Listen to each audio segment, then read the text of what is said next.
Another spring training victory, as well as some 2022 betting odds for your Tigers today on Locked On. You are Locked On Tigers, your daily Detroit Tigers podcast. Part of the Locked On Podcast Network, your team every day.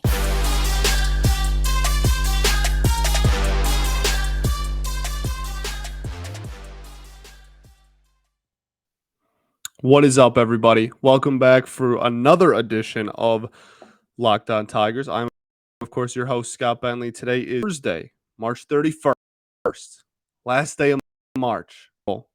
Comes regular season baseball, baby.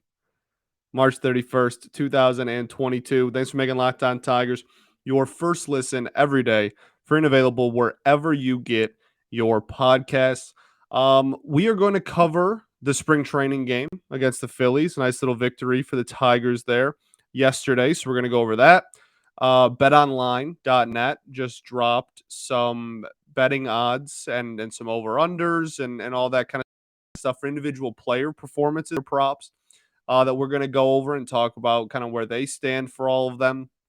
And then we have some house cleaning stuff that we're going to start off the show with, just some roster moves, etc. So let's just get right into it. For starters, before we even get into the starters, I understand that my audio and video quality yesterday was pretty atrocious, like straight up not good. And I'm out of town, as I have, I think mentioned. Maybe I mentioned Wings and not here. I don't remember. I do a lot of things.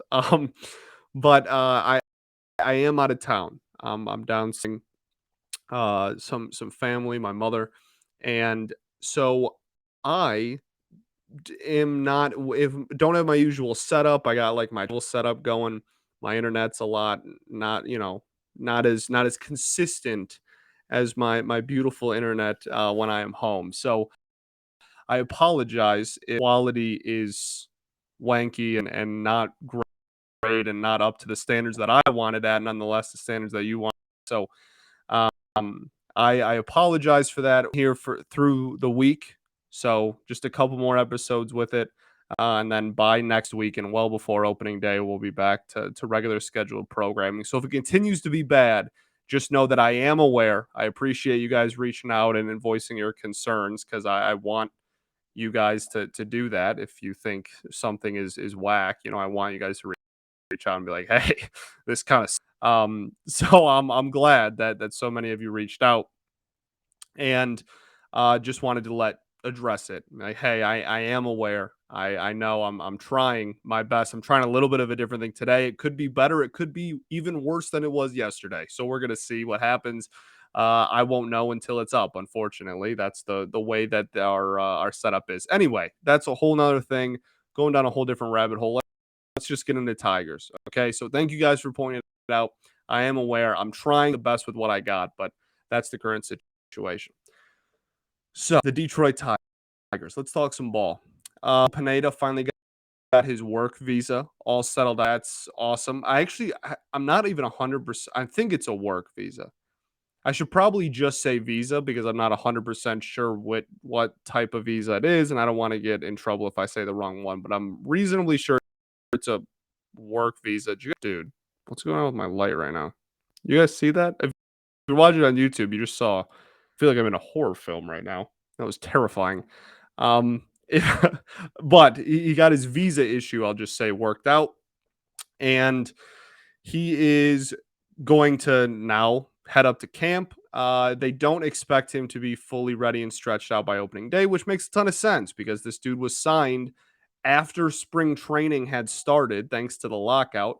And on top of that is, he's a starter. He's not a reliever. So for a guy that signed this late into the season, and then, even with the fact that he signed really late, you could have just thrown him in, started stretching him out early on into spring, but then the visa issues happened. So he will, it sounds like Tyler Alexander will be the fifth rotation starter for guaranteed the first time through the rotation. And I would bet serious money using betonline.net that this prop definitely doesn't exist. But I would bet heavily that Alexander is probably going to get the 5 spot in the rotation for the first 2 times through the order.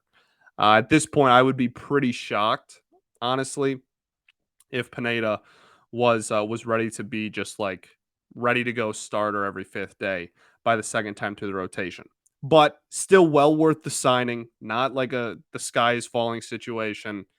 It's still well worth it. Still glad we did it. He's going to miss 2 starts. If he can stay healthy, he's going to have another, 27 to 30 of those. So, not a big deal, not the end of the world, but we are going to be probably without him in the starting rotation, at least for the first couple of starts. The interesting thing is if they technically decide to keep him on the major league roster or not within at the start of the season, then, right? It's just interesting on if they can work around it, either start him in the minors or put him on the IL or something, or if he's just gonna have to burn a roster spot for the first 2 weeks, right? It'll be kind of interesting to see how they play that. But for now, gonna miss the first 2 starts in rotation, and we have 28 people for the month of April. That's the month. For the month of April, rosters will be 28, so not a huge deal either way, but might get a little short stint out of somebody that we wouldn't have before. So that'd be kind of cool, something to look forward to. Besides that, I'm trying to think of anything else. Like I think that's probably it. Rosters. There weren't any more. Oh, Casey Mize. That's the other thing I wanted to talk about. Casey Mize pitched yesterday. Well, when you're listening to this 2 days ago, we didn't play a spring training game on Tuesday, right? Yeah, right. It's like just past midnight when I'm recording this, so all my days are really mixed up right now. Yes, we did not play on Tuesday, right? We had the day off. So what they did is it was Mize's turn to pitch, and so they sent him to like the minor league camp in Tiger Town down in Florida, and just had him pitch like a low stress, just kind of minor league camp game. And according to there's no footage of this anywhere, obviously, just a like behind the, but like behind the real facility simulated game, like not even a real thing really, but according to all the wonderful beat writers that we have, all of them seriously fantastic. We are very fortunate, and I know that we dog on a lot of the big head writers and what's the other word I'm trying to think of, just pillars in the news in the city of Detroit, but um you don't realize until you start following other markets, especially in the Midwest, that the Tigers are unbelievably fortunate. And if you talk to other people from that are in the industry in other cities and ask them about the Tigers, they will all say the same thing. Like, it is pretty universally known that the Tigers have a really, really good beat. So shout out to all those guys. Steven Hagen, great dude. Fantastic. Cody's the dog. Petzold, also the dog. Great dude. I mean, McCoskey's been doing it forever, right?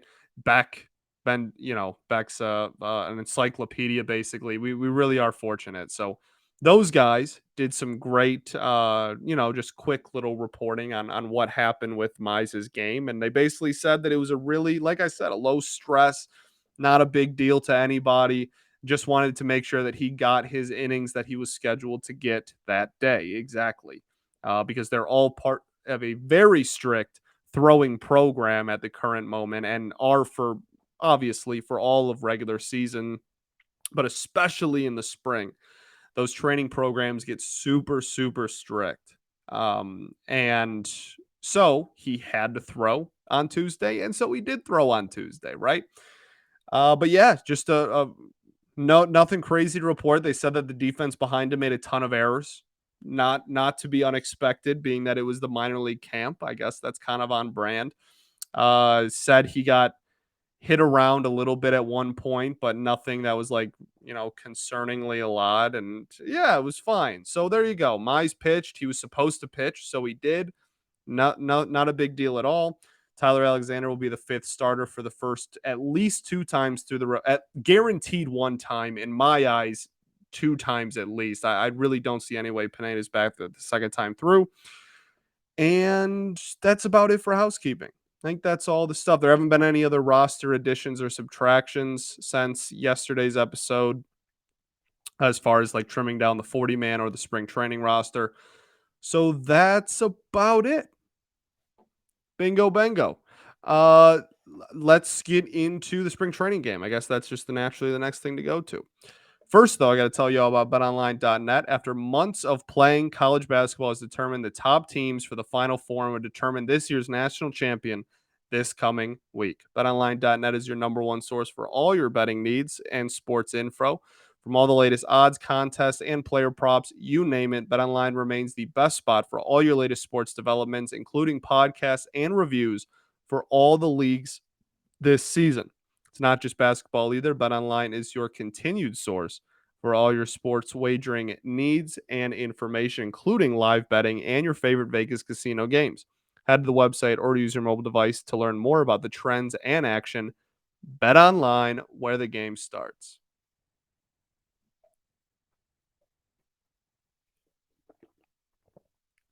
All right, everybody, we are back. If I can make this can not make a noise, we are back for our second segment here at Locked On Tigers. Thanks for making Locked On Tigers your first listen every day. Free and available on all platforms, including YouTube. Get those YouTube numbers. They keep going up, baby. They keep going up. I promise the quality of yesterday and possibly today's episode is not the norm. Promise you we run a good high quality ship here. I promise. So be sure to check that out. It's going to be an awesome tool for the regular season. You should also check out Locked On MLB Prospects. Host Lindsey Crosby is a prospect encyclopedia, and he's going deep on the MLB stars of tomorrow. It's free and available wherever you get your podcasts, also on YouTube. All right, let's get into this game. Pretty exciting game, I would say, for your Detroit Tigers. Beat the Philadelphia Phillies 7-1. Technically as the road team. I don't know why I said technically just as the road team. Thanks, Bentley. So Scooby pitched, and this was the big story, I guess, of the afternoon. He went 4 innings, 3 hits, 1 walk, 5 Ks, no runs. That's a great line. A fantastic spring training line, right?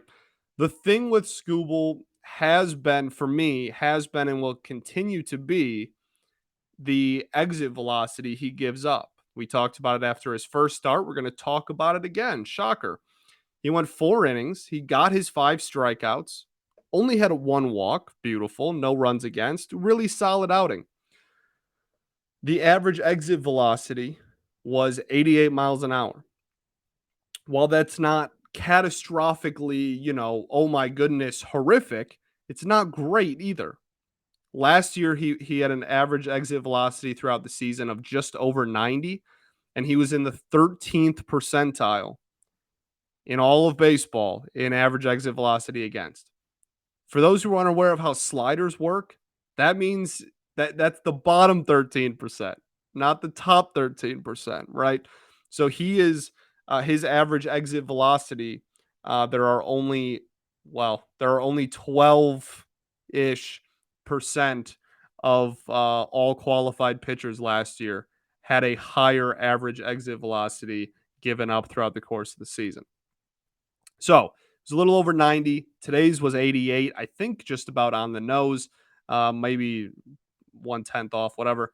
So you're looking at about 2 miles an hour less, and it's one spring training outing. So it's not like, oh, well, look, it's 2 miles an hour less. That's the whole season's going to be that or anything. Obviously, that's not true.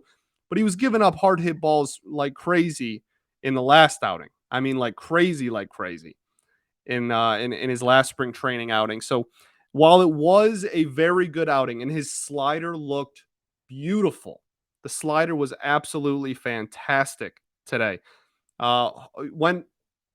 He made Harper go 0 for 2 with 2 strikeouts against him, and one of them he literally just threw 3 straight sliders.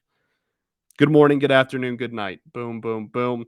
Down goes Bryce. So it was, I'm not going to be a party pooper and be like, oh, well, this was actually a horrible outing. No, it was a very solid outing. He looked very good. His secondary pitches continue to look very, very good and continue to look better than they did last season. The biggest thing still comes back to fastball location. That's what it's always been, and that's why he struggles with the average exit velocity against.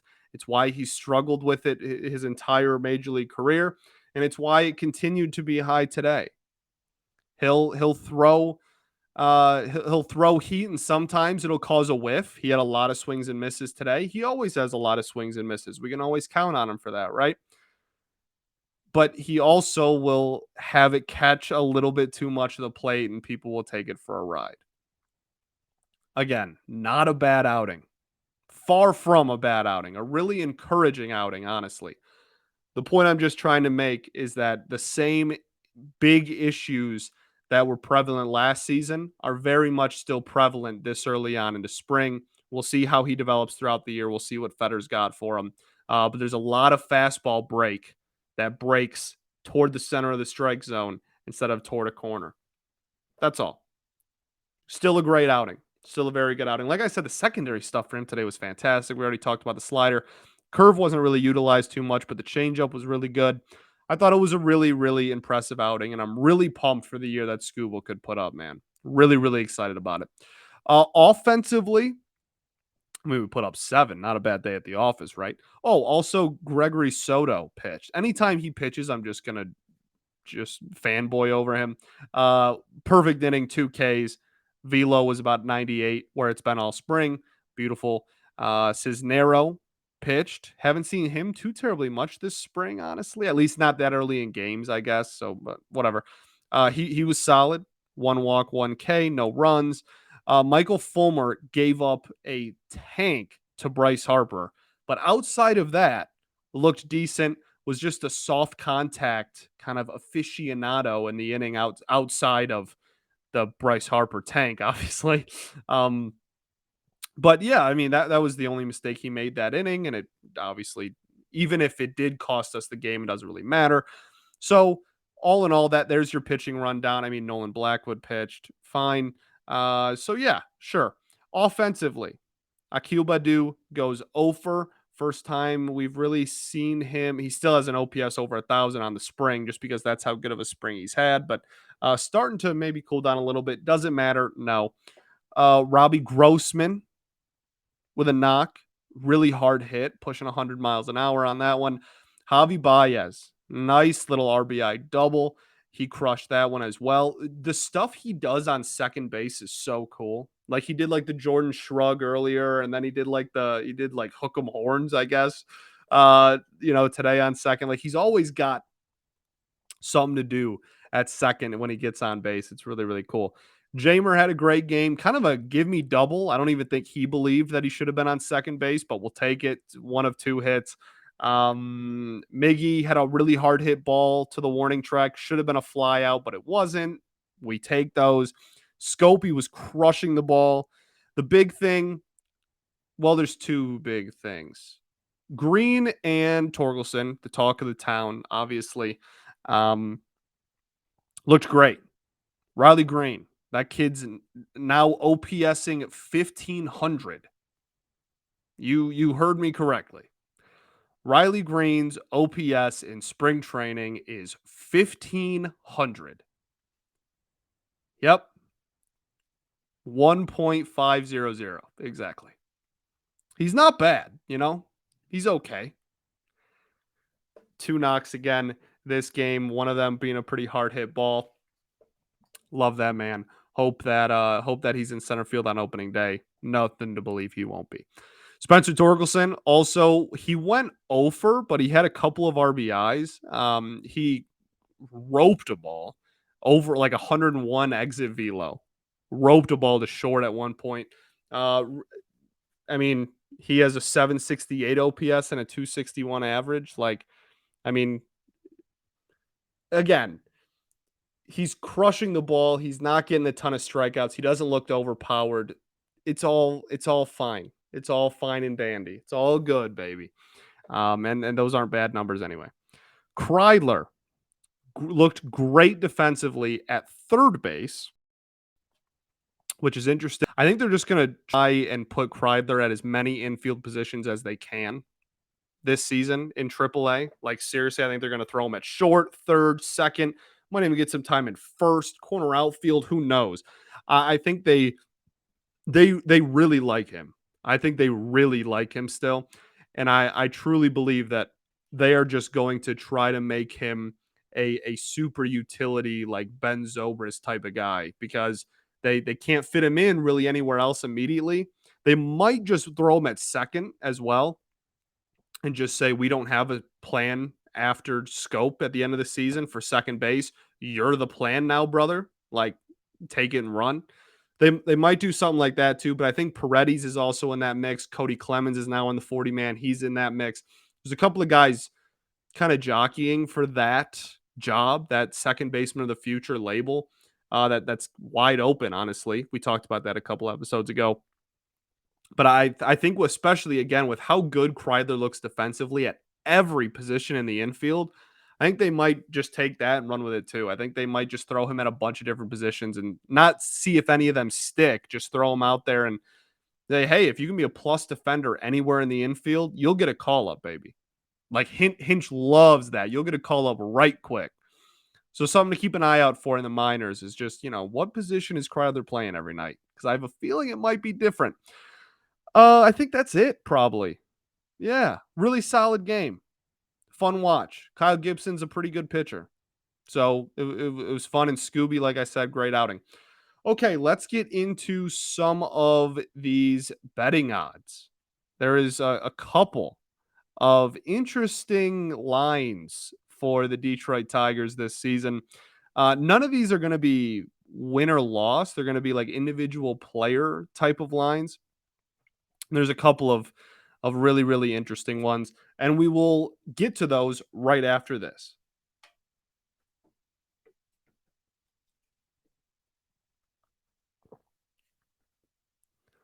All right, everybody.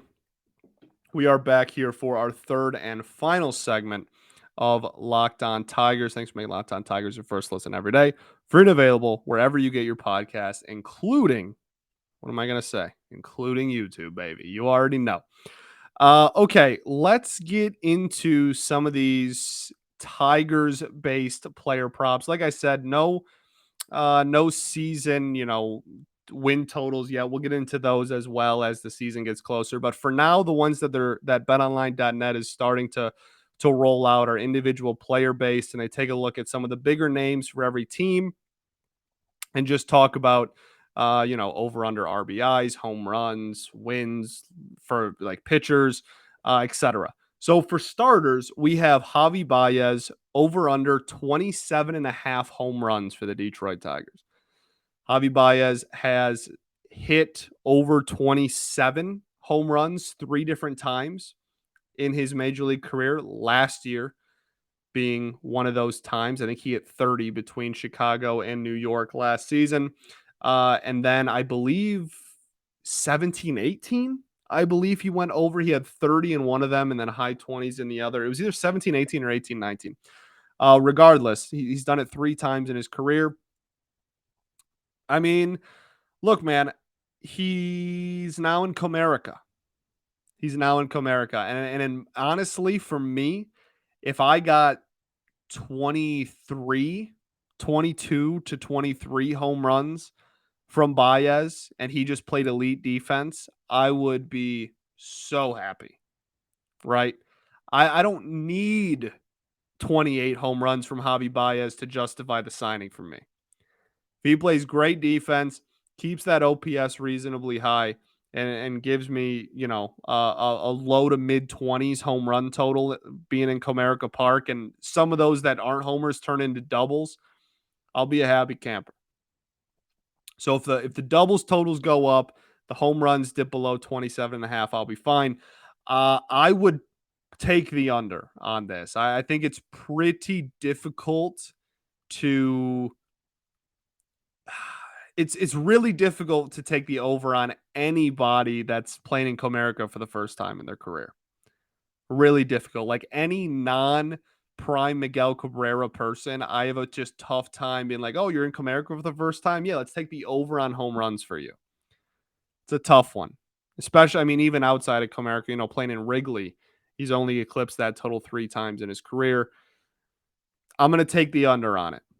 RBIs, look, man, everybody that knows me knows that I think RBIs is a next to useless stat.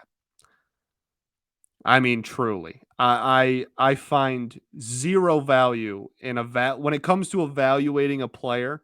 I think RBIs holds zero value. Like you're not going to convince me that a player's good or bad, or tell me how good a player is or how bad a player is based on their RBI total. That's ridiculous to me. So they have his at 81.5. I mean, if he hits in the middle of this lineup and we get the same production from Grossman that we did a year ago, and we get another step forward from Badu, sure. The over on that is he's more than capable of taking the over on that, like comfortably taking the over on it if we get some production at the top of the order. And I mean, then, depending on where the rookie's bat, if they get hot, if they move up in the lineup and all that, there's a lot of possibilities for some RBIs in this lineup, depending on if players reach their ceiling. So 81.5, I think that's a good number for BetOnline to put it at. I think that's a solid number. It's not a guarantee that it goes over it, but I would probably lean on the over for it. Miguel Cabrera, total home runs, 14.5. I'm just not going to take the over on Miguel Cabrera home run totals, really probably for the rest of his career, which is only this year and next year. But you're love the man to death. You're not going to find me taking over home run totals on Miguel Cabrera anymore. Not going to happen. RBI 64.5. Again, I mean, like, sure, I guess that's pretty low. I would imagine that he'd go higher, but at the same time, I mean, he might move down in the lineup. Who even knows, man? RBIs are dumb. Jamer, home run total 17.5. This one is crazy close to me because we all know that Jamer's got crazy doubles power, right? One of the highest doubles totals in all of baseball last year. We know he's got that in his bag, but he's still in Comerica, right? He's not switching ballparks, and we're aware of he was around that last year.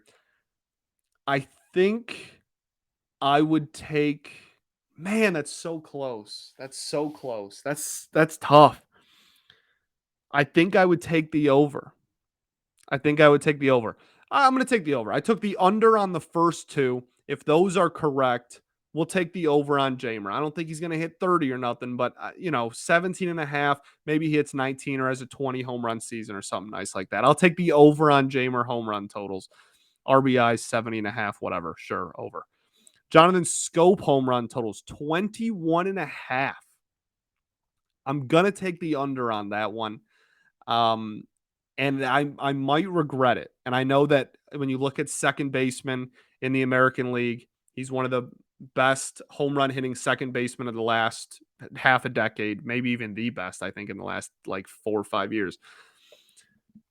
He's going to be taking on a much different role this season, and I'm not sure if that's going to think about the roller coaster that Scope has been on with the Detroit Tigers. He's literally, when he was brought in, he was quite literally the best hitter on the team.